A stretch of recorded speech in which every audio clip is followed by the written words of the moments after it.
Alrighty, so job share program kicking off today.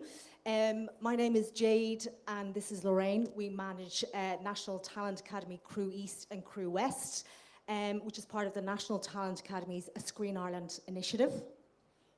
Thank you for attending today, day one of our job share program.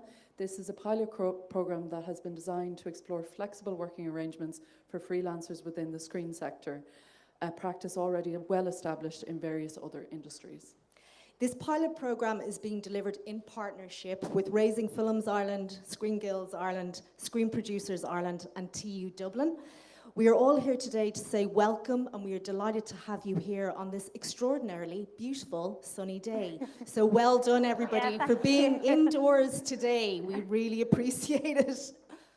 As it stands, there's no one organisation managing job share or flexible working policies for the screen sector. We, as a working group, are here to move the conversation another step forward and hope to, by sharing information, providing training and facilitating discussion in collaboration with trailblazers like yourselves, ensuring we retain talent and have, oh, I missed a line, such as yourselves, we can normalise flexible working arrangements, that was an important bit, ensuring we retain talent and have a much happier crew with a sustainable career.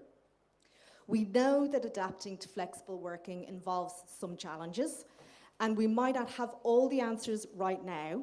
However, we are excited to have this conversation with the industry and work together to figure out the best ways to support flexible working.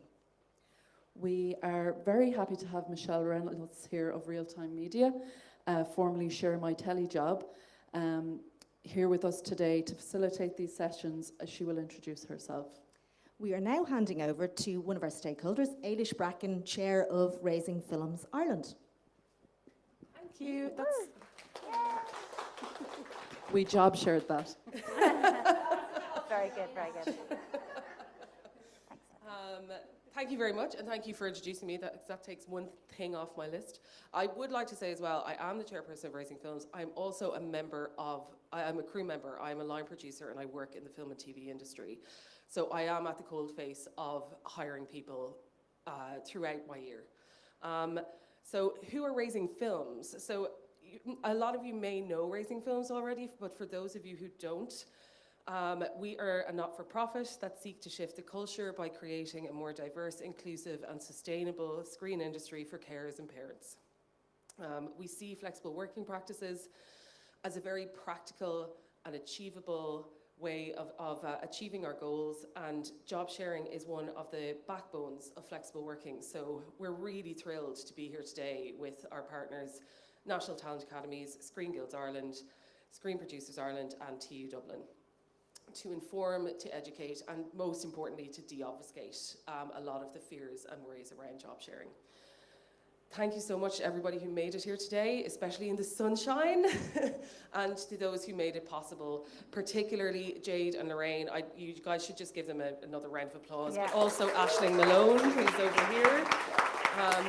Aisling Malone is not only the project manager of Raising Films and the only employee that we have and works tirelessly with Raising Films all the time, but she has also been hugely important to making today work. And they have all worked for months to get this together. I'm sure you guys are all really excited. I'm also absolutely thrilled to have Michelle here because she's brilliant.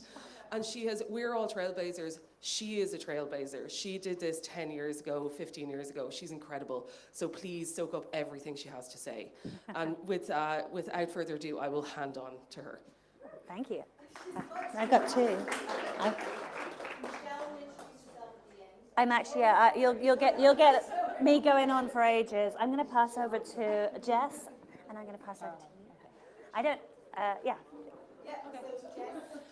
Hi everybody, nice to see you all again. Well done on coming in on such a lovely sunny day. I'm here from Screen Guilds Ireland with my colleague Jess Drum, and we are a representative body for a crew working in the screen industries, for below the line crew. So we're delighted to be here. I'm excited to get the conversation going and to hear all about experiences of job sharing, questions that people have, you know, get the conversation open and see how we can bring things forward with job sharing and again, echo everything that the girls had said about like inclusivity and flexibility and all of that great stuff. So yeah, delighted to be here, and thank you so much to Aisling and Jade and Lorraine for all of your organisation. It's great to be here and be a part of it with all of you. I'll hand over to Caroline. Sorry. Thanks very much. I'm Caroline O'Sullivan. I am the head of school here in TU Dublin, the head of School of Media, and I'm just absolutely delighted to welcome you all here to our beautiful campus on this beautiful day. As everyone's mentioned, we'll keep harking on to everybody who's watching us sitting in their garden, streaming. We're all here in the building. But no, look, TU Dublin and the School of Media in TU Dublin, we are the largest school of media in the country, but we very much place our emphasis on focusing on dealing with education that focuses on the skills of and the needs of the industry. And we've been working really successfully with the Screen Guilds and with Screen Ireland, and we're delighted now to start this work with Raising Films. So it's not only, for us, it's not only about education and educating the next generation, it's also about looking at research and looking at what does the industry need and where should it be going. And particularly issues at the core of our School of Media is issues around diversity, and not only gender diversity but intersectional diversity, and ensuring that a sustainable film industry that represents everybody starts to emerge, and we're in a better position. So anything TU Dublin can do to help with that, and if there's anyone in the room that needs to talk to me about any initiatives, we're always, as people will attest to, we're always open to hear and to support, because we see it as our mission to support the industry as best we can. So look, we're delighted you're here. We're delighted this programme is happening. We're delighted this conversation is being engaged with, and we're happy to help with anything we can. So lovely to see you all. I'm just going to pass this over to Ananta. Oh, you got to, yeah, okay. Thank you. Good morning, everyone, and thank you to all for organising.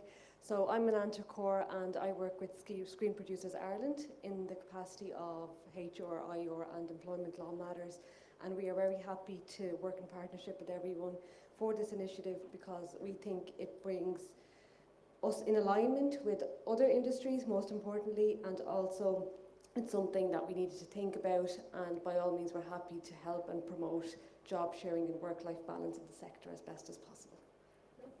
Thank you. Without further ado, we are going to hand over to Michelle Reynolds of ReelTime Media, and she is going to bring us through Job Share 101. Information that we all want. Cool, Michelle, thank you. Thank you. Oh, I don't, yeah, Jay, do you want to take this one as well? Yep. I don't know. There we go. Thank you. Lovely to see you all. Thank you so much for coming. If I sound a bit weird, I think it's just because where the speakers are, so I'm just going to be really conscious of where I'm standing. So first of all, thank you so much for having me. It's been an absolute joy getting this together with the National Talent Academies, with Raising Films, and we've been massive fans of Raising Films for years and years and years. They're part of the inspiration of why we set up Share My Telly Job, which was my previous organisation, so really excited to be working with them. Okay, here we go. This way. Oh, that's me. Yes. Okay, so there's a nice picture of me and my colleague Rowan, who, if you come on the 25th, Rowan will be leading that day. So who are ReelTime Media? It's basically us.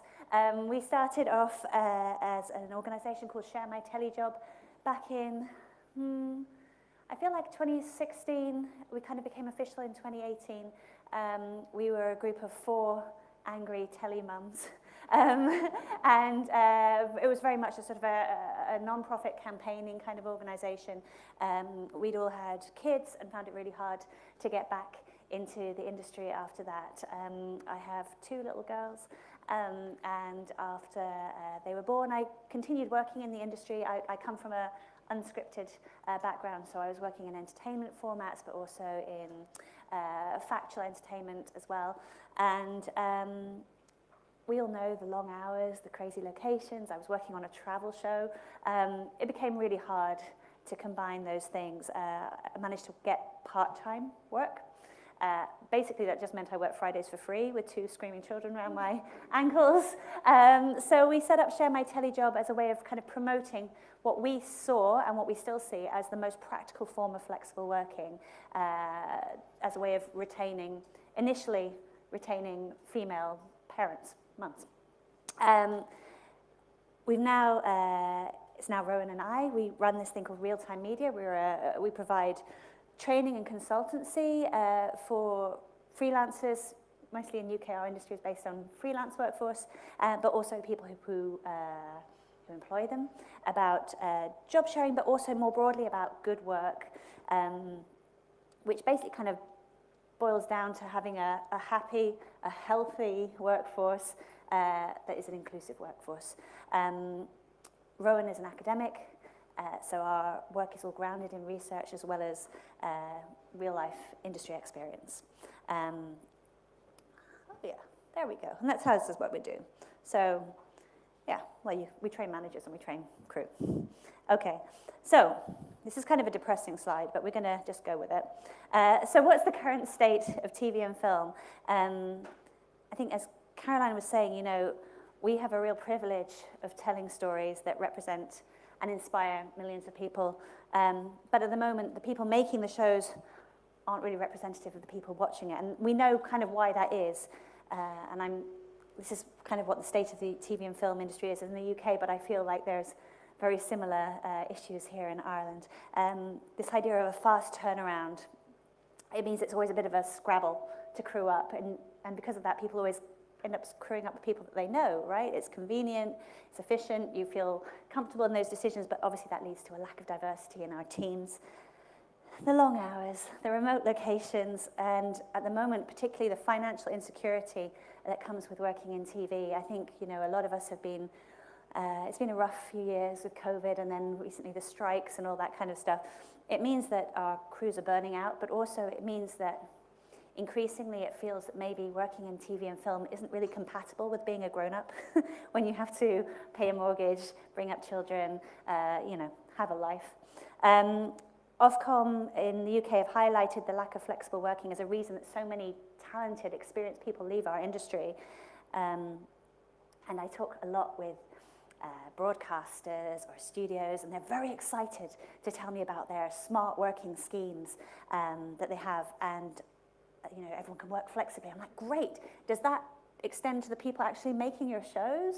Oh no, it's just for staff. So the kind of the lifeblood of our industry is not always included, as we know, in these brilliant initiatives that are happening. And at the moment, obviously, it's been a pretty quiet time. I'm guessing it's similar here as well. There's not been a lot going on in the last sort of year. But there's a real fear that, you know, kind of what happened after COVID, there's going to be a kind of a woomph where everybody's kind of making loads of content again. And when that production restarts, are we going to be back on this kind of production on overdrive thing where people are kind of going back to back to back on projects? And that, again, it's sort of unsustainable. And all of this means that not only the people, but the product, our ability to tell great stories, it all suffers. So that's really depressing. I'm so sorry. Let's get to the meat of it. What is job sharing? Okay, so it's kind of not rocket science, really. Job sharing allows two people to share the responsibilities and duties of one job. Now, so far, we haven't found a role that isn't able to be shared. I should kind of let you know, so for the last 3 years, we've been working with an organisation called Screen Skills in the UK. They're in charge of the training for the industry. They're funded by industry, so every production that has, I think, a budget over £1 million per screen hour pays into this skills fund. And I've been banging on at them for ages about job sharing, and they finally relented. And so for the last 3 years, we've been working on a job sharing program where we're placing job sharers in roles on high-end TV productions. And so far, I think we're up to like 47 pairs, and in all kinds of roles. So I would say the majority in craft and tech art department, hair and makeup, costume, but also a lot in the camera department, location managers, loads of second ADs, as well as editors, post-production supervisors. So we're really starting to kind of see the kind of roles where it works and how it works differently in each role. Coming from an unscripted background, it's been a real education for me to kind of go, okay, what are the specificities, that's such a hard word to say, of your role, and okay, what does that mean? And also, what are your unique circumstances about why you want to job share? Okay, how can we tweak and form a kind of a bespoke job sharing model that really works for you guys. And that's been really super exciting. And from that, take case studies and pass them on to other people in those departments. But yes, so far, we haven't found one that we can't do yet. Pay, benefits, holiday should be shared equally. And sort of ideally, or I guess most commonly, you divide the total number of hours that need to be worked equally with both partners doing the same work. Now, the benefits for the job sharers are kind of obvious. So we'll start with the benefits for the companies first, and then we'll talk about why it works so brilliantly for the job sharers themselves. So top line, job sharing allows you to attract and, most importantly, retain and progress the best possible talent. I think so often there are all these initiatives to bring people back into work, or attract certain underrepresented groups to bring them into the industry, but very little is put in place to retain them. So job sharing is a really useful tool for that. One of the most exciting, so I guess quite often or historically job sharing has been seen as sort of a charitable, nice thing to do for the mummies, right? And it's kind of, as like a charitable thing for productions to do, but also kind of a pain in the bum, a bit inconvenient.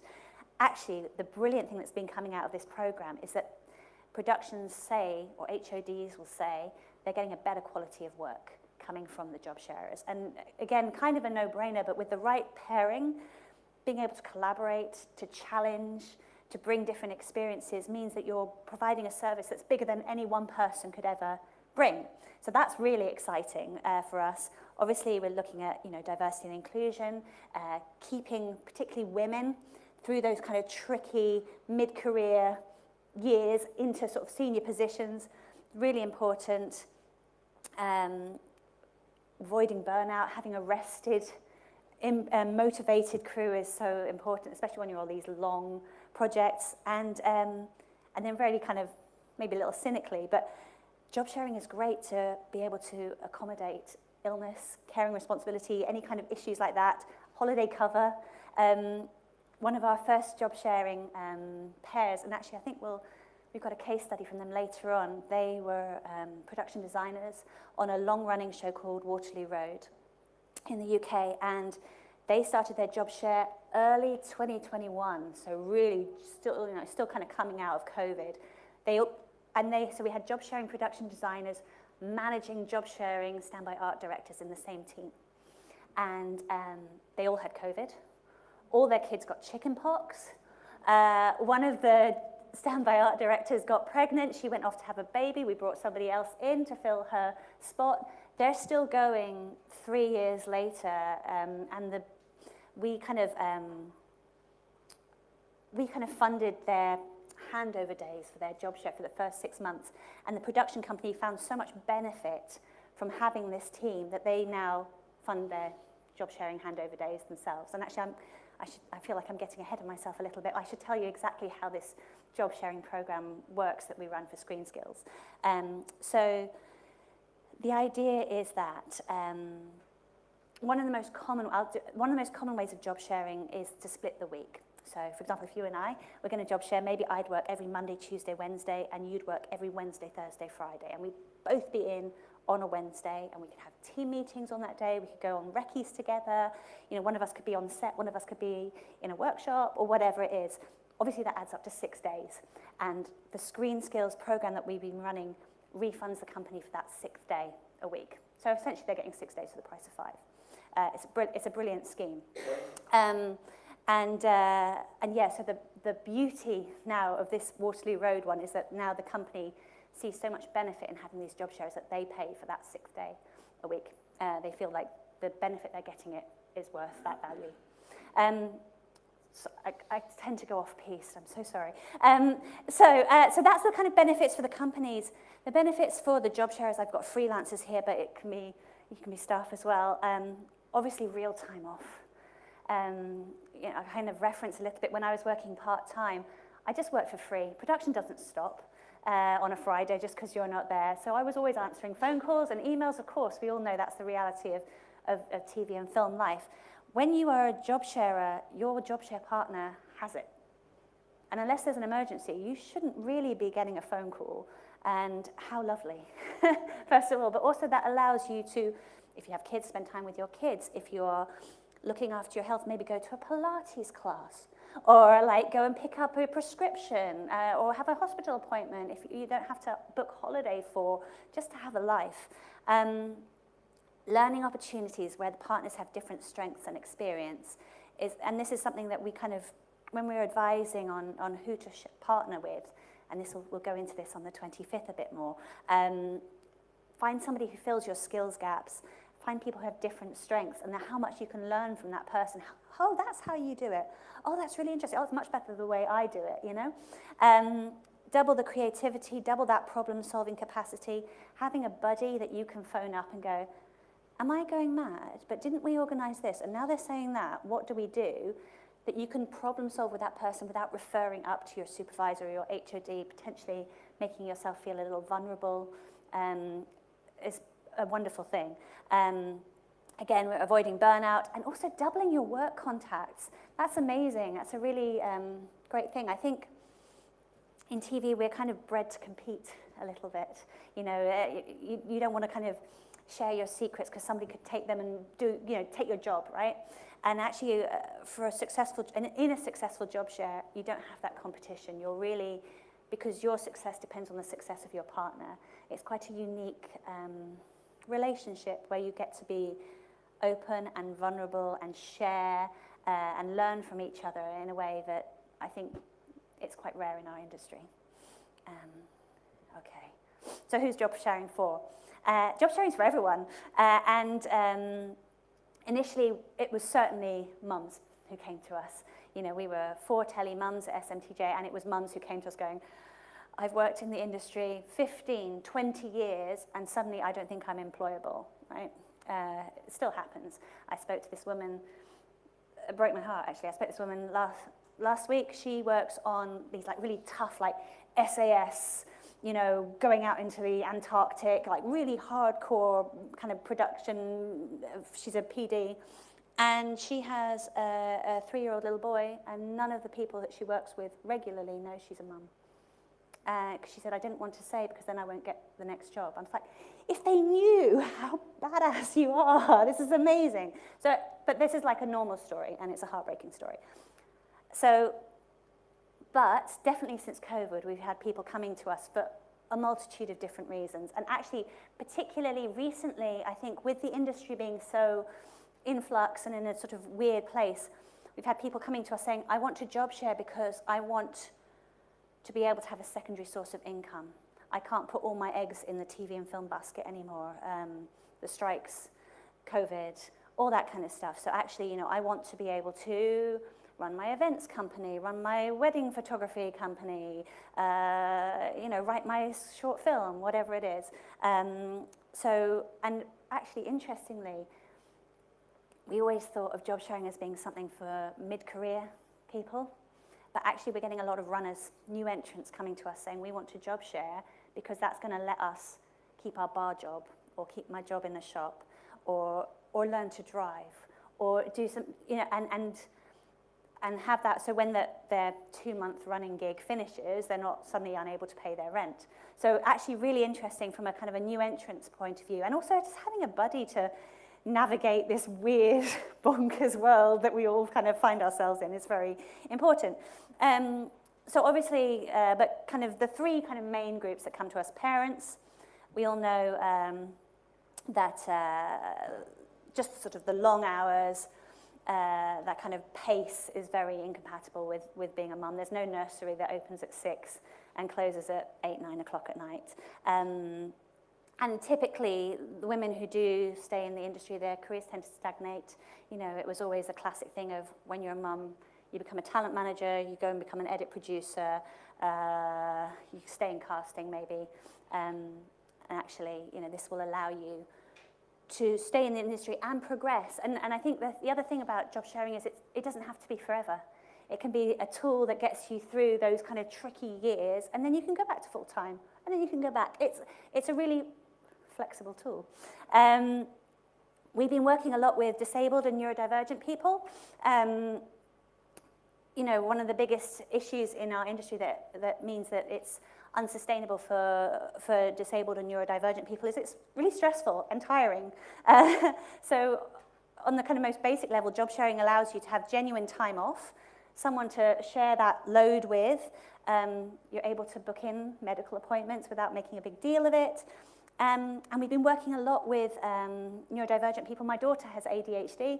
It's one of the reasons I found it really hard to stay in the industry because, well, she got kicked out of every childcare place that we have. She's amazing. More power to her.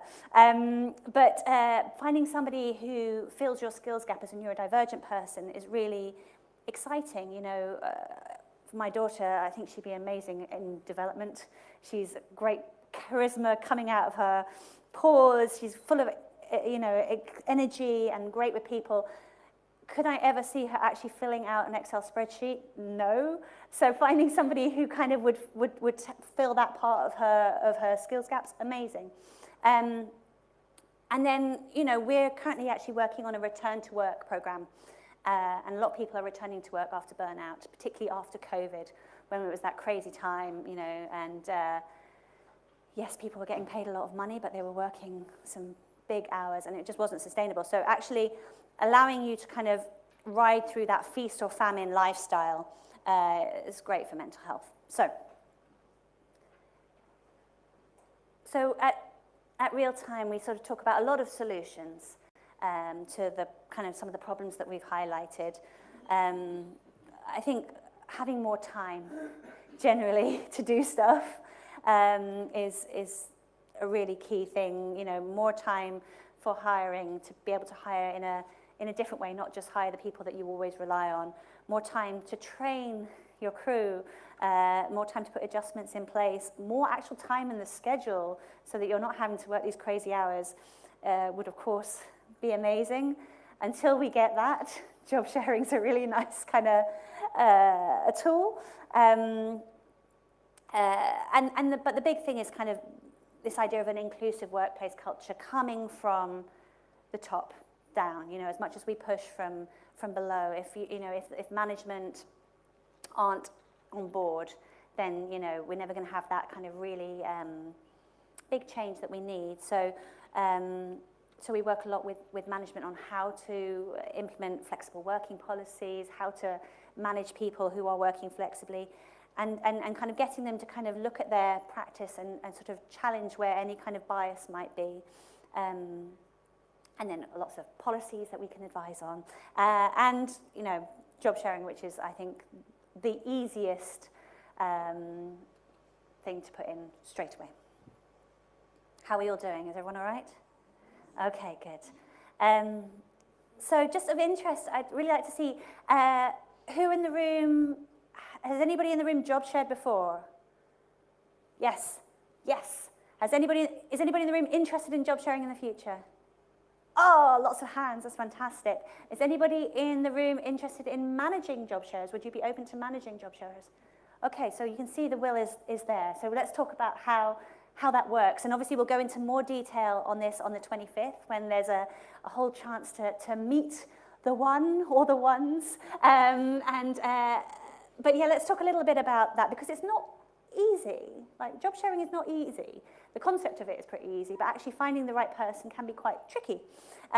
It says here, finding the one for a successful job share. Actually, at ReelTime, we really advocate for non-monogamous job sharing, polyamorous job sharing, because I think it's really useful to have maybe 2 or 3 people that you could potentially job share. It means your career isn't tied to one person who might go off and move to Australia or whatever. And it means that you can then start you know, working with a person particularly for a particular role. So, you know, you might be going for a role on a period drama. Maybe you don't actually have that much experience, but you can job share with your friend who's done loads, and suddenly you're part of a much more attractive proposition. It says here a job share is like a marriage, and that's kind of why I meant it's hard, you know, you have to work at it. A good marriage is based on trust and respect, and that's exactly what you need in your job share partner. You need to be able to communicate clearly. I don't think you need to be best friends necessarily, but you do need to you need to be able to trust that person. Kind of going back to this idea of, we kind of tend to compete with each other. And actually, in this one, you really need to be able to have those really honest, open conversations. Great to bring different strengths to your job share. It might be that one of you is super organised. We've got a pair of job sharers in graphics, and Camise is super organised one. She gets this. She breaks down the script. She works out how they're going to budget it all. Blah blah blah blah blah. Andy is the mouth. He's always out there chatting everyone, schmoozing on the set. They're a brilliant pair because they know what they're good at, and that's a nice way to think about. Sometimes people job share not just by splitting the week, but by splitting tasks as to what you're good at and what you prefer. So suddenly you're getting two people at the top of their game.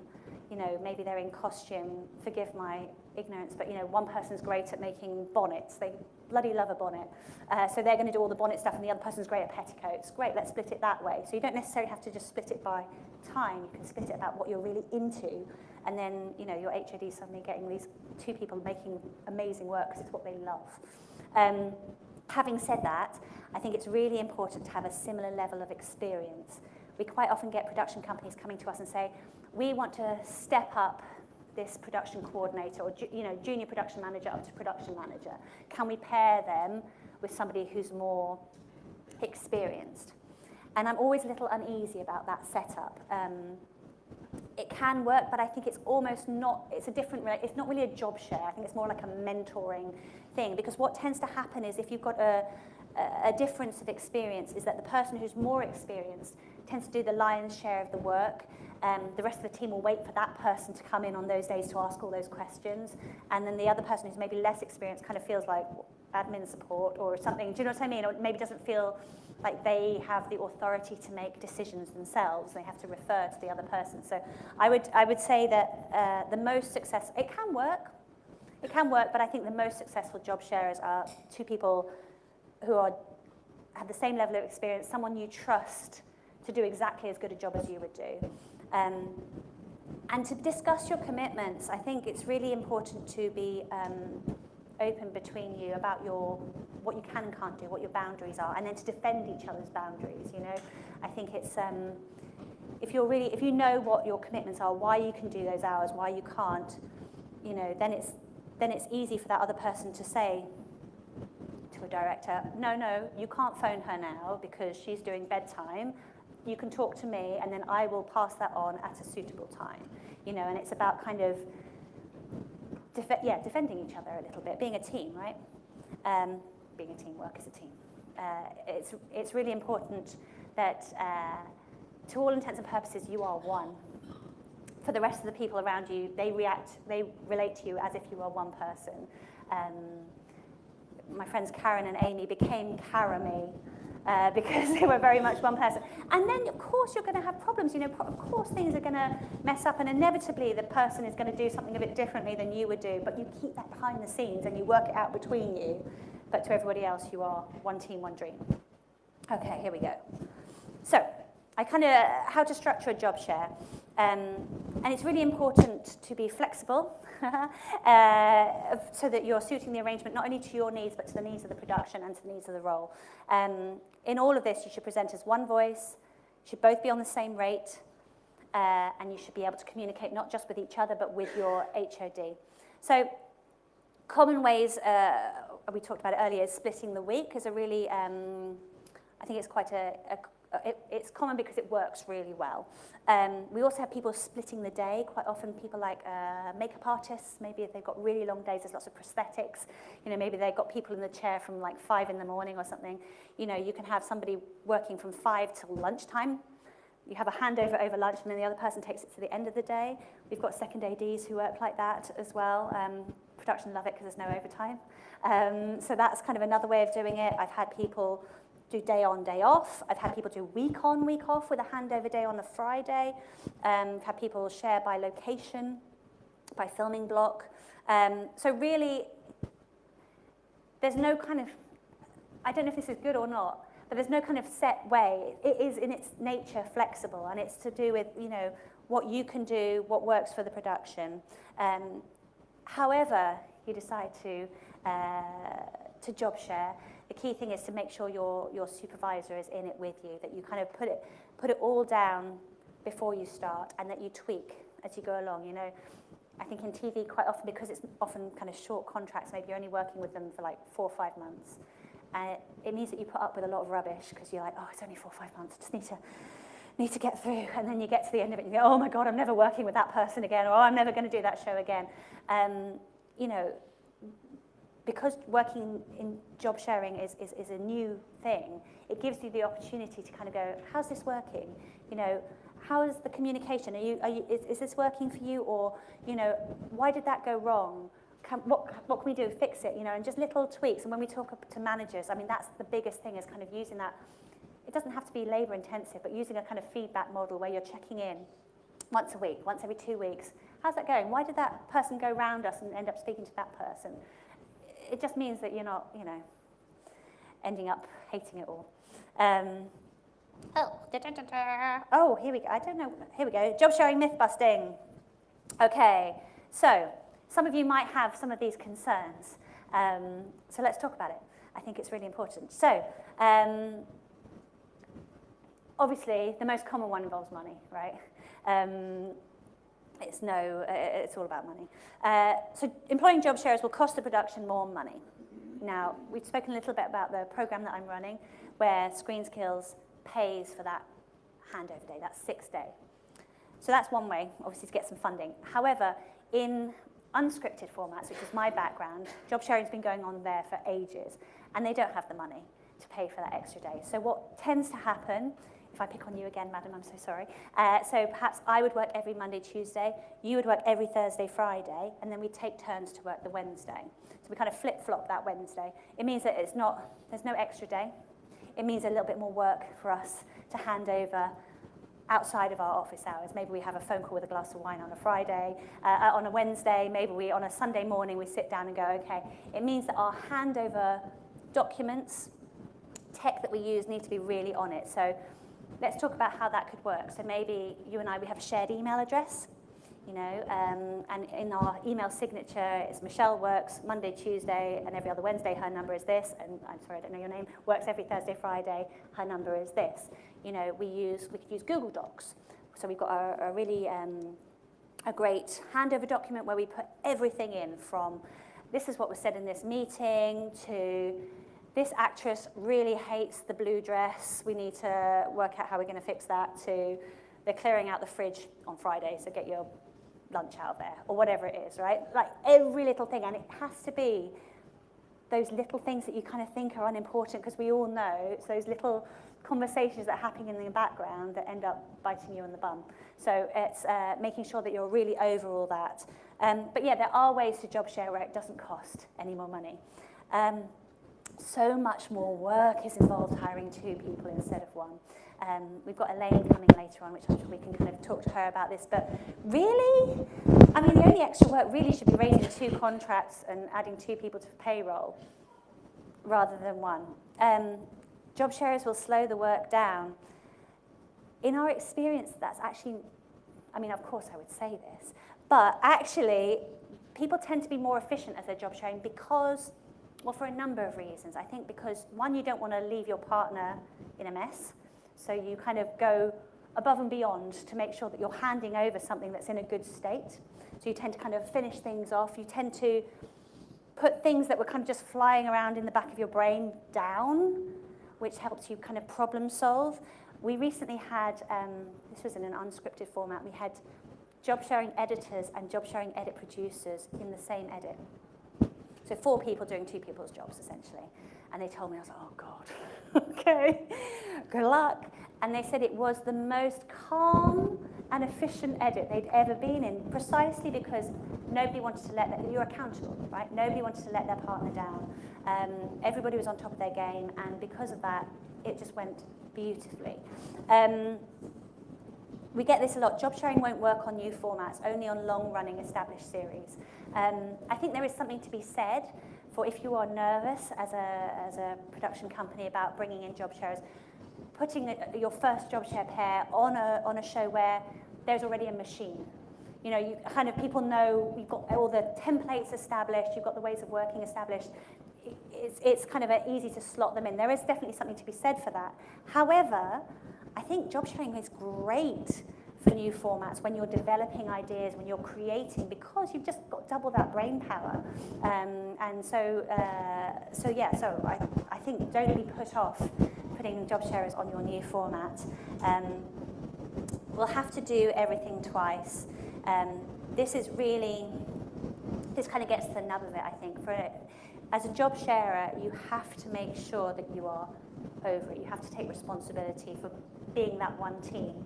You have to make sure that your handovers are seamless, that you don't need to have something repeated, that you don't need to be asked twice. And there's a lot of responsibility, it's a lot of work, and I think that's kind of, it's a lot to take on, but I think it's worth it. It's worth it for the time you get off, but also it's worth it for the sort of the creative satisfaction you get from that. And teams won't want to report to two people. It comes from the top. If your HOD, HOP are really supportive of the job share, then everybody else will fall into line. I've had, I was doing one of these things for a production company, and somebody said, what if I like one of them but not the other? And then I was just about to say something, and then somebody else said, well, at least you like 50% of it. If it was just one person, you might not like them, and then you've got no chance. So actually, you know, it was nice. I really like that they, oh yeah, here we go, there you go. And of course, it's possible to say, you know, actually, I don't think your pairing is working. You know, sometimes it doesn't work, you know, and that's kind of coming back to this idea of having multiple potential people to share with. You know, it is possible to change that combination, but, you know, these people have come together for a reason, so try and trust them. Try and, you know, trust that it works. Okay, so this is a lot of text, but I just wanted to kind of give you an idea of the kind of thing that we try and recommend job sharers put in place. It kind of, you know, our industry is very informal. I think actually in Ireland you're much more formal than we are in the UK. I've been really impressed. In the UK, quite often you don't get your contract until you finish the show. Things are all set, you know, just said rather than anything written down. We're really trying to push a job share agreement for the job sharers to have between themselves and with their manager or their supervisor. And you'll see here, so we work out what is our working arrangement, exactly how are you going to share it? How are we going to communicate? So, you know, are you going to have a shared email address? Are you going to use Google Docs? Perhaps you're in costume, are you going to use Sync on Set as a software that people use quite often, and it really allows everybody to understand what's going on. How are you going to hand over? How are you going to manage your direct reports in a sort of a joined up way? What are you going to do for annual leave, sick days? How are you, if somebody's underperforming, how is that going to be managed? And write it all down right at the beginning. You know, prep is key in these things, and I know we often don't have that much prep. So when I talk to people who want to job share, I'm saying, like, have these conversations now before you're even going for a job. Okay, how would this work? Where are the potential problems? Come with a plan. I think that's the really key thing as a job share when you're going to come and meet people and put yourselves forward. Make sure you can answer all those questions. And write it all down. Because then you've got something you can refer back to and go, actually, this isn't working. What can we do to change it? Job share success. So this is kind of from a job share pair, but it's kind of got a similar, well, it kind of applies to everybody, really. So we think that interviewing together is a really great thing. You know, it allows the person who's interviewing you to see your dynamic, to see how you kind of work together. I think it's really important. Implement a job share agreement document. I mean, we've said this already. Rate and benefits must be equal. And I said, empower the job share pair and trust they will make it work from an employer's point of view. You know, nobody wants that job share to work more than the job sharers themselves, because it's key to them staying in the industry they love, right? So you do have to kind of big them up, give them what they need, and trust that they're going to make it work. From an employer's point of view, I think, I don't know what it's like here, but in the UK, very rarely in drama do people advertise jobs. In unscripted, there's much more, but in drama, it's kind of like HODs just hire the people they always hire. we're really pushing for jobs to be advertised. I think it's key as a way of diversifying our crew. It's been found in other industries that by putting "we are open to flexible working" or "we are open to employing job sharers" as part of your advert, not only do you get more people applying, but you get a better quality, more experienced group of people applying. So I think it's really, you know, if there's one thing you can take away if you're employing people, is have a proper job advert. Divide the role in the most effective way possible. That might be by time-wise, it might be by by preference, by skill. Make the most of potential flexibility. You know, we've talked about covering each other's sick days, maybe covering each other's holidays. We often have it where, you know, an HOD looking forward in the schedule goes, oh my gosh, that week is going to be a nightmare. We've got 100 extras. It's going to be, you know, 4 different locations. And they'll say to the job sharers, look, with enough notice, can we have you both that week? And suddenly you've got 2 people who know exactly what's going on, can hit the ground running, not having to bring in a daily or whatever. So actually, you know, make the most of that, obviously with enough notice, and set people up to succeed. You know, we've talked about regular feedback. Get the job sharers to look at what are those common problems in your role, where are those sticking points, how are we going to address that? And then feedback, is that working, how can we change it? Challenge unconscious bias towards the job sharers. So when I first came back after having my kids, I'd have to leave the office at 5 o'clock so that I could get home in time to pick up my kid at 6, right? Because otherwise you get a fine for like every minute after 6 o'clock, you get £10 fine or something ridiculous. And so at 5 o'clock, I would pretend I was going to the loo and then just kind of keep going and like skulk out of the office. It's rubbish, right? You know, it's kind of allowing people to, I kind of hate this, right? Bring their whole selves, bring their truth to the office is really important, you know, and lead from the front. So we now really kind of push our job sharers to leave loudly. To talk about why they're going. You know, I'm leaving now, but you've got so-and-so tomorrow, showing the people coming up underneath you that there is a way that they can stay in the industry. When I was working with, my little one was 1 and my other one was 4, and my little one hadn't slept for a year. She actually didn't sleep for 3 years, and oh, it was rough. And I was just constantly sweating, and I remember my assistant saying, I'm watching you to see how you do it, because she just got engaged and, you know, she was thinking about starting a family. And I was like, don't look at me, because I'm on the edge of a breakdown here. So, you know, lead, show how you're doing it, you know, show the people coming up underneath that there is a way that they can stay in the industry. And, you know, and it might be that other departments start going, oh, they're job sharing, maybe we could job share. So yeah, that's a big bit. For successful job sharing, there must be a genuine commitment from both managers and the job sharing partners to make the arrangements work. I think that's really key. We recently had some focus pullers, and on the first block, they had a really committed DOP who really loved working with them, really bigged them up. They had the most positive experience. Second block, they got a different DOP in who kind of resented having the job sharers. He'd wanted to bring his guys in. And funnily enough, it became quite a difficult situation. So it's really, I think having a supervisor and HOD on board is massive. So we've got some case studies here. Now, there's a lot to read, and I'm sure Jade wouldn't mind if we can, you know, share these afterwards. You might like to kind of look at it. So these are the production designers I was talking about on Waterloo Road, Katie and Tina. The kind of things that I kind of wanted to kind of point out to you is they talk a lot about actually being able to get through the work quicker. You push the process on so it doesn't stagnate. You trust each other to have done the work and then you move it on. So they got more done together. They talk about doing the best work that they've ever done. And you can see the exec was really, well, they're really happy with them, which is wonderful. They're the gold standard examples of how this initiative can evolve. Some of the challenges were trying to manage other departments, make sure that they respected the boundaries. So again, that comes to, you know, the pair being really strong in themselves, being really clear of what they can and can't do. and communicating how the team works. I think that's a big thing.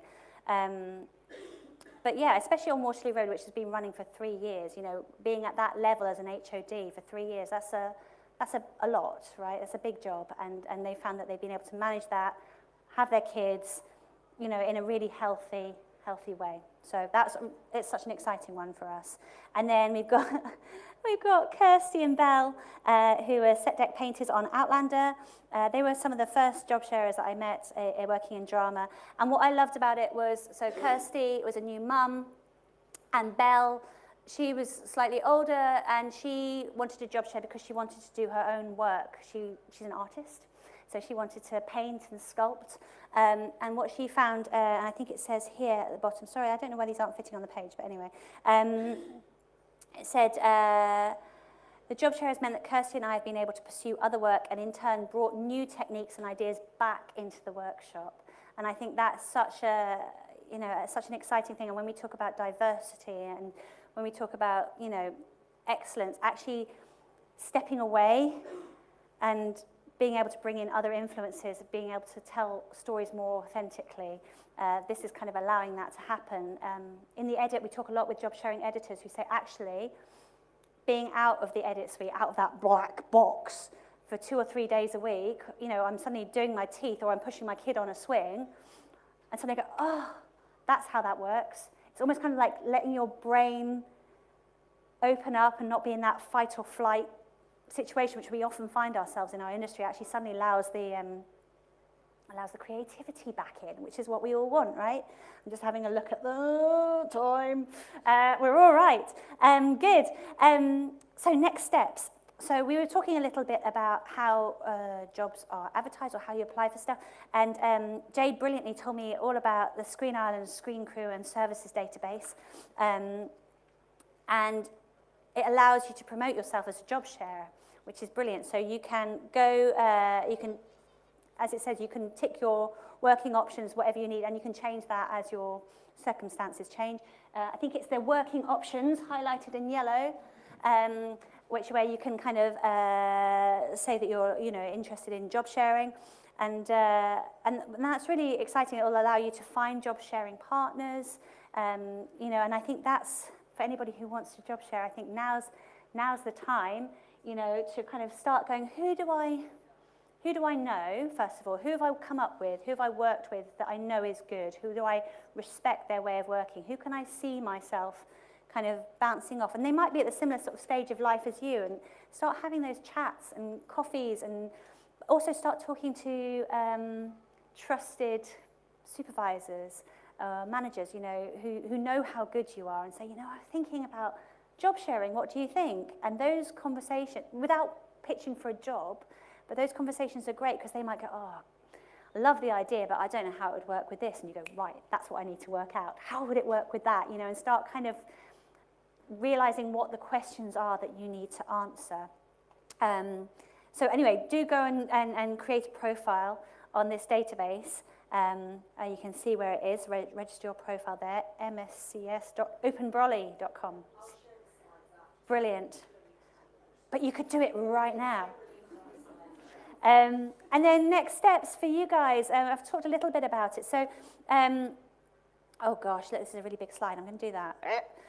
So, obviously, my company is ReelTime Media. We've got a load of stuff on our website, but our old website, our old Sherma telejob website, we've turned that into a sort of an archive of job sharing resources, and we've got case studies like the ones you've seen, but loads of them. We've got webinars, we've got templates, so you can like fill your boots. I mean, we really geek out about this stuff, so please do kind of check out all of that stuff. Also, it might be interesting, so there's a part of Beck2 in Scotland called Beck2 Vision, and they've put together a blueprint for job sharing as well. It's a really great resource. They're also doing a lot of work around working hours, worth having a look at that as well. But again, yes, I would say kind of start doing your research, you know, talk with the guys here, you know, who do you know who might be open to job sharing? Who's done it before? You know, what can we learn from that? Start having those conversations. And at this quiet time in the industry is the perfect time to meet people for coffees and start planning. We've also got Ailish here at the back. And that Ailish, we've got Ailish Raising Films. Definitely talk to Raising Films Ireland. They are, Raising Films in general are a mine of information about how to continue your career in the screen sector and manage all the other stuff you've got going on in your life. So definitely talk to Ailish at Raising Films, but also talk to Ailish at Minding Creative Minds. She's going to talk to her over lunchtime. They do wellbeing support for creative people, and that could be everybody from an electrician working on set to a producer to a writer. So do talk to her about the services that they provide. I think, yeah, so that's I'm kind of coming towards the end, but and we are going to have questions later on off the back of our panel. But I was wondering if you would like to ask any questions. I've been talking at you for an awfully long time, so thank you for your patience. But has anybody got any questions kind of coming back from any of the slides that we've been going through? Yes? When you advertise the role as job share, is that enough? Is there a description that should be included in that, or is it just that sentence you said that we're open to considering flexible working and job sharing? Not everyone fully understands what that. Oh, sorry. No, Sorry, that's there was a microphone. Sorry. So yeah, you can repeat your question. Oh, actually. sorry. Sorry, Yeah. everyone. I was just asking, when you actually put your job advert out, how to make it really clear what job sharing is, essentially. So I would say that obviously you don't want it to be really, really long. So I think a simple sentence saying, you know, and also it kind of that brings in accessibility generally. So what do you need to do your job? So you could do a simple, you know, we are open to flexible working, including job sharing. I think that's enough. But what I would say is it might be worth considering in your companies having putting together a flexible working policy that you can have on your website, or you can have on your, so which kind of outlines what kind of flexible working have we or do we support. You know, it might be you support, you know, things like you have people working 4 days over 5, different hours, whatever. So kind of outline it, what the procedure is for people to request it. You know, who they need to email, what they need to put together to put that forward, how long they should wait. And we've got a template that you can actually, there's one on my website, you can nick that for sure, use it as much as you like. So, but yeah, I think, you know, putting that you're open to flexible working is sort of in your job adverts is just as important as saying, you know, we welcome applications for underrepresented groups. You know, please talk to us about your access requirements, all that kind of stuff. It kind of all goes into one thing. And actually, you know, we kind of didn't talk about this really, but when you're interviewing people, maybe you know someone who's just become a mum, you know, it can be quite eggy to kind of infer that they, because they're a mum, they need something different. But I think if you ask everybody who interviews for you, what do you need so that you can really thrive in your workplace? You know, it might be somebody who's dyslexic who needs a certain kind of screen on their monitor, or it might be, you know, flexible working, or whatever it is, or a ramp, or whatever. Just opening that question out to everybody who comes and interviews for you, whether they obviously have a need or not, suddenly makes it so much more easy and normal to ask for what you need. Anybody else? Any questions? Yes, hi. Oh, hang on. Ashlyn's running. Sorry, I'm a line producer, so I crew up very quickly on crew, usually. Yeah, a lot faster course. than you need You to or want to, you have to. But on the HODs that might want to job share, I'm interested in that, in particular the designers. Do they, I know you said that they've been doing it for years now, but in general, I'm wondering if HODs go on saying they want to job share, do you think that's going to put producers off hiring them? They're going to say, well, they're job share. I'm not going to offer a job. I just want, you know, someone who's going to commit to the whole thing. So I think there's sort of two parts to your question. I think one thing is it's really important, because we all have to crew up so quickly, I think it's really important to kind of cultivate pools of talent that you can, before you're looking to crew up, so that you know who's out there, diverse pools of talent, so that you aren't when it's time when they're like, okay, you've got a week to crew up, we start prep next Wednesday, you're not just going, okay, we'll get the same people, because you've got already, you know who's out there and you know what they need. So it's kind of having those conversations before you're even starting to crew up. Whether it puts people off, I think that's a really interesting one. And I think I get different responses and attitudes depending on what department. So it tends to be people in art departments or costume or makeup. People seem to be much more open to HODs in those kind of departments, job sharing. I think people see the value of having 2 HODs with a combined 40, 50 years of experience, and also the fact that you really want that person, you know they're really good, and actually maybe they can't come back if they're not part of a job share. So I think that's, so I think it's not a negative. However, we have, I did a presentation for the AD Guild in the UK recently, and the difference between the second ADs and the first ADs and their attitude to job sharing was extraordinary. The second ADs were all over it. They'd already paired up. They were already like, they had their WhatsApp chat going. The first ADs were like, I'm so worried about the visuals of asking to job share. Will people think that I'm less committed to my job? Will they think I'm less able to do it? Will they think that it's the harder, faster, fitter, stronger kind of mentality, right? And I think there's something in that. There are department-specific biases in play, particularly I think in those more kind of masculine roles, perhaps, or more kind of ego-driven roles. That sounds very bad. So yeah, I think it depends on the roles. But what I would say is if you get HODs job sharing in one department, the other departments are looking.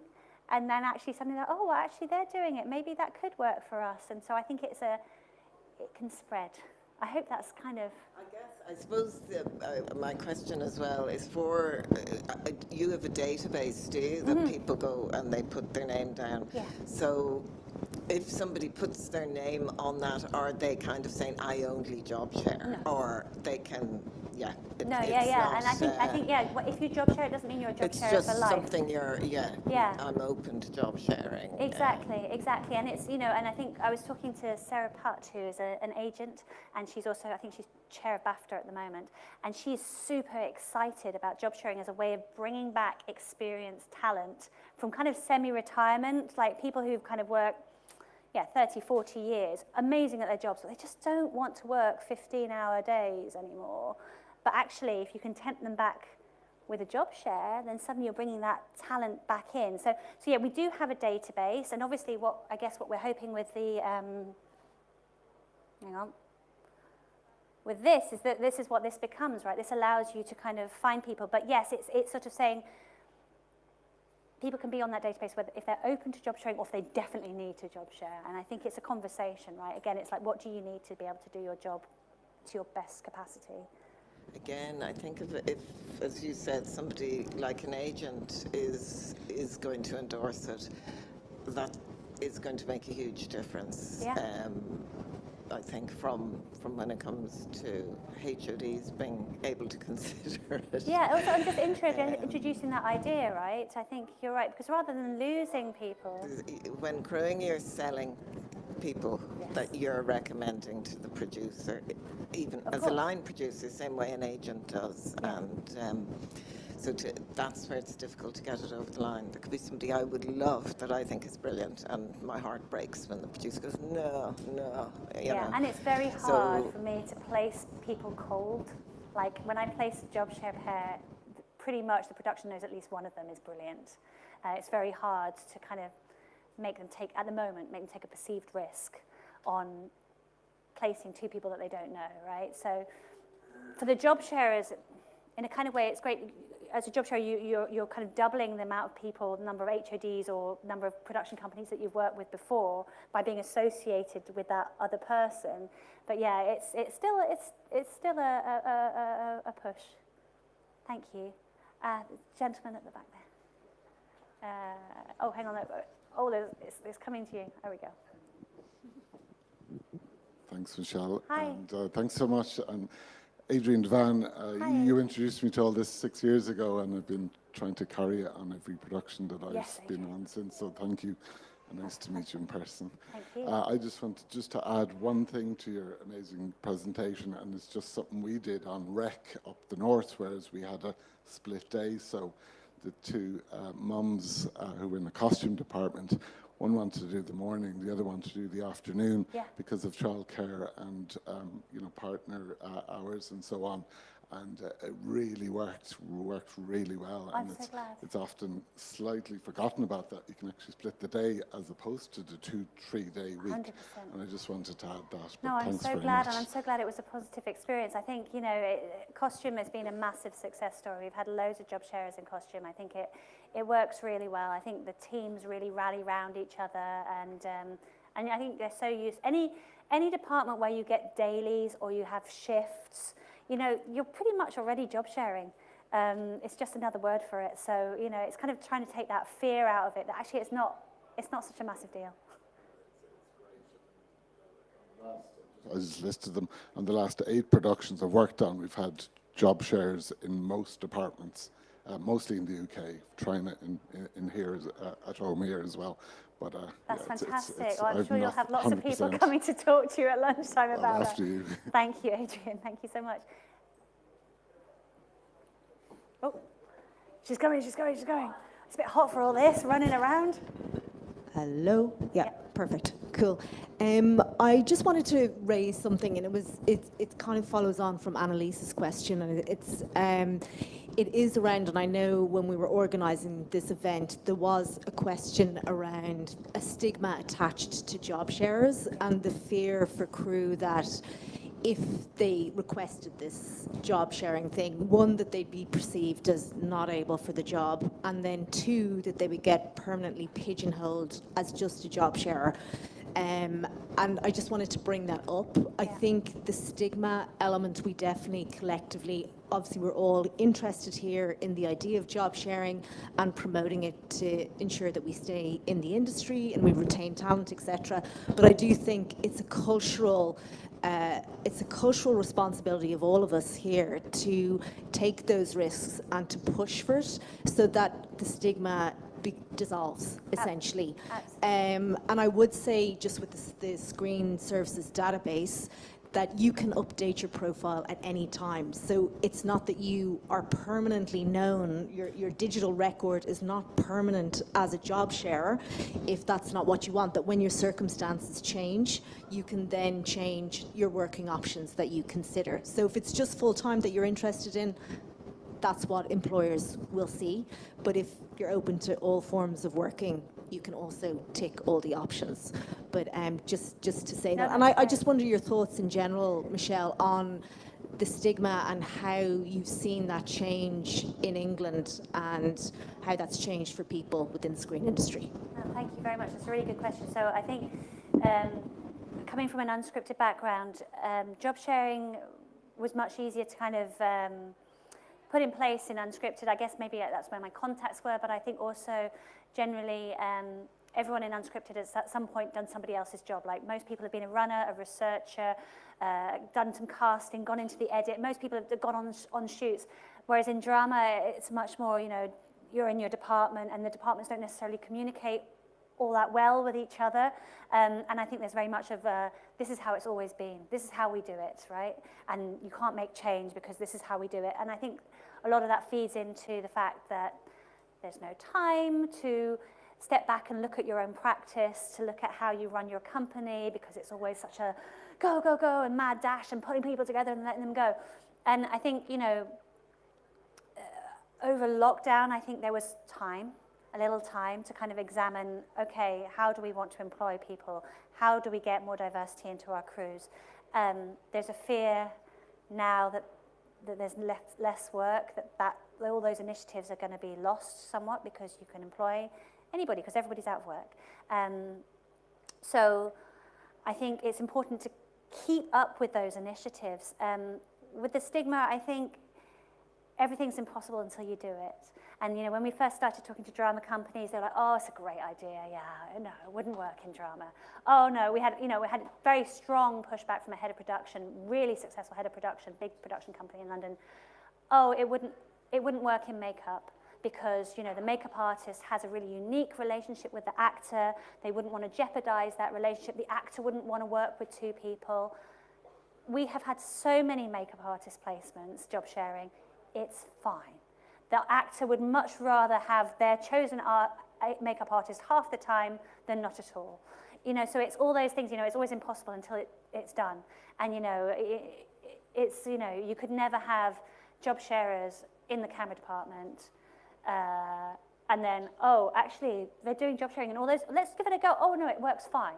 So it's kind of, it does take a few people to be brave and to start, but very quickly it's become a normal thing. When we started the Screen Skills program, I was banging on production companies' doors going, have you heard about job sharing? And they were like, yeah, no, that sounds lovely, bye-bye. And now we're getting people phoning us up because they want job sharers, because they want to employ the people they want to employ. They want to bring back this excellent talent who can't commit to working full time. They see the brilliant benefits that it's bringing to productions. They're seeing the benefits that comes from having a rested, healthy, safe workforce. We do a lot of work with an organisation called the Mark Milson Foundation. Mark Milson was a camera guy who died on set in an accident. And they do a lot of health and safety stuff. But their big thing is, a rested crew does not make mistakes, does not, we've all been there where you're dead on your feet, and that's when inefficiencies and mistakes happen. You've got two people who coming into work energized, they're lifting the team, and they're making better decisions, and they've had time off to think about how they can solve that problem. So it was a very long-winded answer to say, yes, there is stigma attached, and we are for a creative industry, we can be very conservative and not creative in the way that we work. And I think sometimes it's interesting that the industries that people don't necessarily want to work in have the most progressive HR policies because they want to attract people, and they have the most interesting ways of hiring people, like insurance. They've got amazing HR policies, whereas, in TV and film, it's easy to not be progressive because there's always somebody who you can get to come in and do the job for cheaper or work longer hours, blah, blah, blah. But does that lead to a better quality of work? Does that lead to a happy, healthy, inclusive workforce? It does not. So actually, it's time that people lead from the top and put these things in place. Sorry, rant over, sorry. Final thing that just dawned on me. Yes. There's most certainly an element of unconscious bias when it comes to it, because it just dawned on me, I've worked on quite a few jobs where we've had two directors doing the one role. Yeah, well, if you think about... And actually 3 on one of the jobs I did. So it seems to never get questioned. It's very interesting. And they all, there isn't the worry of they'll have a different creative vision. Right. It's always thought, well, 2 is better than 1. And quite often on a series, you'll see that every episode is directed by a different person, right? But actually, interesting you bring that up, because I have as yet to place a proper job-sharing pair of directors. I would love to. I've got loads of directors on my books who want to job share, but I think having different directors for different episodes, or having a pair of directors like the Coen brothers or the Wachowski, right? That's seen as fine, but having a job show where they're doing kind of like shifts, the thing I have yet to work out is how that works with scheduling. It again can benefit, because very often a director has to be in so many places at one time. Yeah. If there's 2 of them, one goes down and checks the set and signs off on it. Another one is on the floor. Another one is looking at an edit. 2. I think they work out the time. Absolutely, and I think it feeds into this idea that a lot of you have probably already got job sharers on your sets already, but you haven't thought of it that way. People who do shifts, people who do dailies. Every department. Right, exactly. They're job sharing. It's just a different way of looking at it, so it's not as scary as you might think. So thank you for bringing that up. Directors is a real key one for me. as is production managers, actually. In unscripted, sorry, I'm banging on again, Jay. You go on, love. Yeah. In unscripted, sharing a production manager or a production coordinator role is really common. Like, people do it all the time. And when I started this program in drama, I thought, oh, we'll get loads of production managers. I didn't get any. And I thought, why is that? And I'd speak to production managers all the time, of course, to organize job sharing placements for other departments. And they'd all say, oh, I'd love to job share. I was like, well, why don't you? And they're like, oh, no, I couldn't. I've got too much in my head, or I've got too much responsibility, or I'd be so frightened that something would get missed or lost. It's a totally valid worry. But if anybody needs to job share, it's a production manager. I mean, that role is, especially since COVID, there's just more and more stuff being piled on these people. So actually, if you can put the structures in place, use the tech, use all this stuff, it's absolutely possible. We've shown it can happen in unscripted. So it's, again, it's kind of, we just need one pair to start, show that it's possible, and then it becomes a normal thing. So if any of you guys are production managers, line producers, like, get job sharing, we can do it. Michelle, thank you so much for that. We are going to break for lunch now. We probably do around 40 minutes. I would encourage everybody to network and have the chats. And we will all come back in here for a panel. We have 3 job sharers on the panel, so we'll really get to hear what it's like on the ground, and they are Irish crew as well. So really interesting industry conversations happening after the lunch break. And I think that's all I have to say, other than just go and eat and drink. Yes, be merry. Thank you. Shall I put on this lovely video? Okay. Thank you very much, everybody.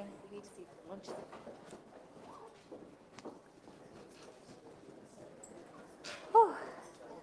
Was it all right? I was blathering on, that's the problem. Oh, gosh, enter full screen.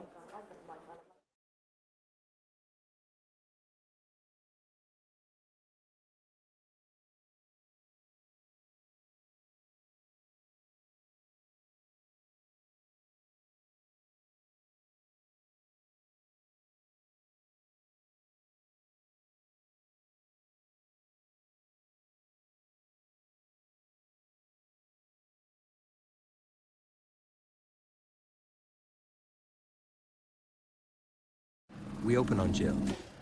Wait, that's not Jill. Yeah, this is. Jill works in prosthetics. Making monsters come to life. Jill, we need the head on set. She knows how to handle these monsters. It's the monster inside that scares her. That shadow of death that creeps up.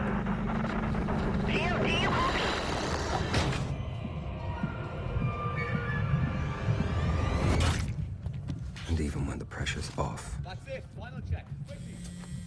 It never really goes away.